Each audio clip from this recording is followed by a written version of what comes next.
ইতিমধ্যে সাজু কৰি তোলা হৈছে কঠীয়াতলীৰ এটি পুৰণি পথ নামৰ লালুং গাঁৱৰ মূল পথটি।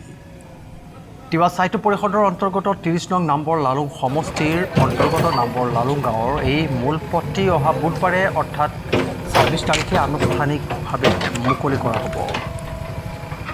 তিৱা সাহিত্য পৰিষদৰ অন্তৰ্গত ৩০ নং নামৰ লালুং সমষ্টিৰ পাৰিষদ ইন্দ্ৰ বৰদলৈয়ে জনোৱা মতে উক্ত পথটি আনুষ্ঠানিকভাৱে মুকলি কৰিব ব্ৰহ্মপুৰ বিধানসভা সমষ্টিৰ বিধায়ক জিতু গোস্বামীয়ে।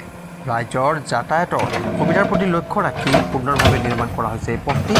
মাজত মাথো দুটামান দিন বাকী থকা সময়তে পথটি পৰ্যবেক্ষণ কৰিছে পাৰিষদ ইন্দ্ৰ বৰদলৈয়ে। অহা বুধবাৰে আনুষ্ঠানিকভাৱে মুকলি হ'ব লগা উক্ত কাৰ্যসূচীত সকলো ৰাইজৰ উপস্থিতি কামনা কৰিছে পাৰিষদ ইন্দ্ৰ বৰদলৈয়ে। এই পথটিয়ে গাঁওখনৰ ৰাইজক যাতায়াতৰ ক্ষেত্ৰত যথেষ্ট পৰিমাণে সকাহ দিব বুলি আশাবাদী পাৰিষদ ইন্দ্ৰ বৰদলৈ।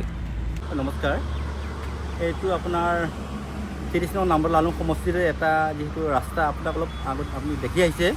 আমাৰ যিটো অসম চৰকাৰে স্পেচিয়েলি পেকেজ দিছিলে আমাৰ অসমৰ যিহেতু আমাৰ মানে দক্ষ মুখ্যমন্ত্ৰী আৰু জনপ্ৰিয় বিধায়ক, তেওঁলোকৰ নেতৃত্বত এই ৰাস্তাটো আপোনালোকে দেখিছে। প্ৰায় এইখন গাঁও কিমান দিনৰ গাঁও এইটো মানে ঠিক নাই, ইমান পুৰণা গাঁও।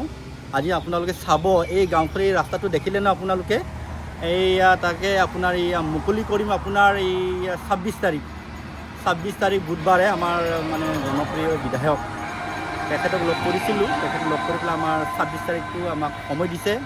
আৰু মই ভাবোঁ কি ৩০ নং নামৰ লালুং সমষ্টিত ৰাইজক মই এইটো বাৰ্তা পঠাব বিচাৰোঁ যে আপোনালোকে আহক, সহযোগ কৰক, ৰাস্তাটো চাওক। আৰু আমাৰ যিহেতু জনপ্ৰিয় বিধায়ক ব্ৰহ্মপুৰ সমষ্টি মানে জিতু গোস্বামী ডাঙৰীয়া আহিব, আপোনালোকে মত বিনিময় কৰিব। ৰাস্তা যদি কিবা থাকে যদি আপোনালোকে কথাটো পাতিব আৰু কেনেকৈ সুন্দৰকৈ বনাইছোঁ এইটো মই কৈ থকা কথা নহয়, আপোনালোকে খোলাখুলিকৈ ৰাস্তাটো আপোনালোকে চাওক কেনেকৈ ধৰণৰ বনাইছোঁ। আপোনালোকে আহিব, মই আশাবাদী।